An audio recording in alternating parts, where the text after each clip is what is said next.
د لویه بخښونکي خدای تعالی په سپېڅلي نامه د لیک لارښود دویم درس دی. نن په یو ځای او جلا لیکلو باندې بحث کوو.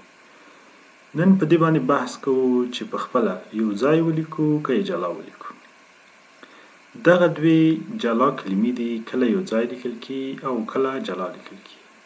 د دې لپاره چې پوه شو چې په خپله کله یو ځای لیکل کیږي او کله جلا لیکل کیږي، لومړنی د دې اصل پیژنو، د دې کاروانځایونه پیژنو او په جملو کې استعمالوو. نو بیا وروسته موږ پوهیږو چې کله یو ځای ولیکو او کله یې جلا ولیکو. اول راځو جلا لیکلو ته، یعنې د خپل نه چې په جلا لیکل کیږي. په حقیقت کې خپل ګډ ملکي نومځری دی، ملکیت ښیي. دغه نومځری د جنس له پلوه اوړي.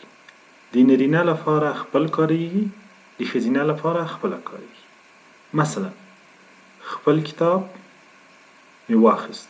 کتاب د جنسیت په لحاظ نرینه دی، خپل ورته کاریږي. کتابچه چې د جنسیت په لحاظ مؤنثه ده، خپله ورته کاریږي. خپله کتابچه مې واخیسته.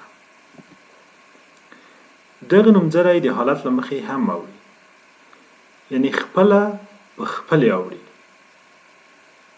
او جمع مغیره یې شته، خپلو ده. همدا ډول د خپله جمع حالت هم خپلې ده، خو د خپل مغیره جمع چې ده هم خپلو راځي. په دغه کلمه کې چې موږ یې کاروو خپل په د سربل په توګه راغلی، نو ځکه یې یو مانیس توپیر یا یو مانیس ټکر رامنځته کوي چې کله یې جلا ولیکو کله یې یو ځای ولیکو. په چې د سربل په توګه راشي، لاندې وروستربلونه لري. کې وروستربل ده، پورې وروستربل ده، پسې وروستربل دی. یعنې موږ پوهیږو چې په د سربل په توګه راغلی وي او کې یا پورې پسې د وروستربل په توګه راغلی وي، دلته جلا لیکل کیږي. لکه په د سربل په توګه راغلی، ورپسې خپل دی، بیا وروسته د هغې نه کې وروستربل دی. دلته د نومځري په توګه راځي، په سربل دی او خپل چې دی دلته نومځری راغلی او پورې وروستربل دی. همدغه ډول په سربل خپل ګډ اشتراکي نومځری او پسې وروستربل دی. په دغو حالتونو کې جلا لیکل کیږي.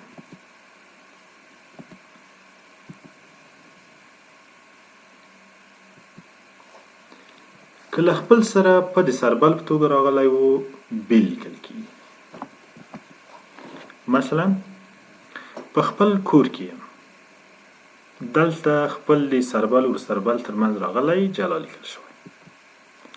همدغه ډول مؤنثه بڼه یې ده. په خپله دوسیه پسې ځم، جلا لیکل کیږي. زه په خپلو ملګرو پورې ګورم. په چې دی د خپلو نه جلا لیکل شوی، ځکه دلته د سربل دنده ترسره کیږي په او وروستربل یې پورې په همدې کلمه کې راغلی. زه په خپلو ستونزو کې ښکېل یم. دلته هم جلا لیکل کیږي، ځکه چې په د سربل په توګه راغلی. بلال په خپل ملګري پسې خندا وکړه. دلته هم جلا لیکل کیږي، ځکه چې په دلته د سربل دنده ترسره کیږي. دویم په خپله کله یو ځای لیکل کیږي. که په د مختاړي په توګه راغلی و، بیا یو ځای لیکل کیږي، یعنې د سربل دنده یې ترسره نه کړه. لکه دلته بیا وروستربل نه راځي. بیا دلته د ضمیر نه بلکې د کاید دنده ترسره کوي. بلاله ته یو ځل په خپله ورشه.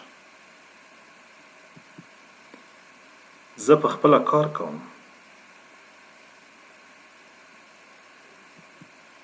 دوی په خپله قلم واخیست.